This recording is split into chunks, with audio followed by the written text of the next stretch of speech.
In a small, isolated village nestled amidst dense forests and rugged mountains, there lived a man named Edward. He was a recluse, often seen wandering the outskirts of the village with a somber expression on his face. He had lost his family at a young age and grew up in the care of distant relatives who showed him little love or kindness. Edward had internalized the words of Thomas Hobbes. The life of man is solitary, poor, nasty, brutish, and short. He believed that life was an endless struggle, marked by loneliness and suffering. The villagers, unaware of the burden he carried, often misunderstood him, labeling him as strange and distant.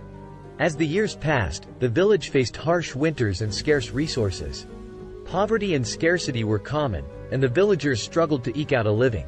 Edward, too, experienced the bitter taste of poverty, always seeking food and shelter to survive. One day, a charismatic traveler arrived in the village.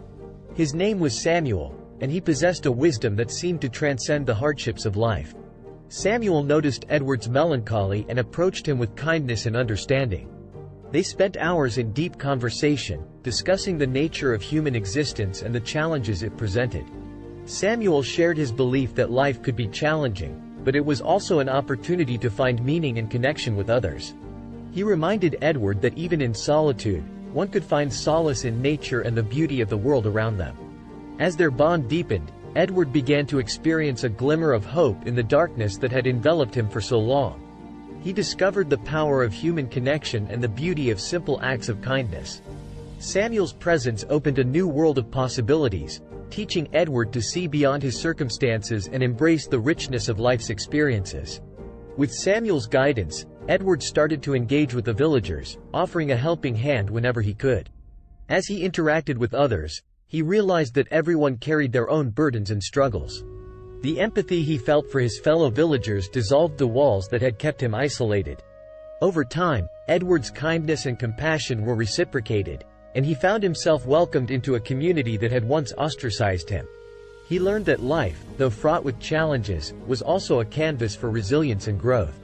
In embracing the wisdom of Thomas Hobbes and the guidance of Samuel, Edward transformed from a solitary figure burdened by life's hardships into a beacon of hope for his community. The village that once saw him as an outcast now celebrated him as a symbol of perseverance and human connection.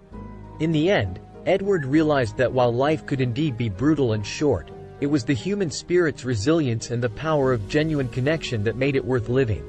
With newfound purpose and understanding, Edward embraced the true essence of existence, proving that even in the harshest of circumstances, the light of compassion and empathy could illuminate the darkest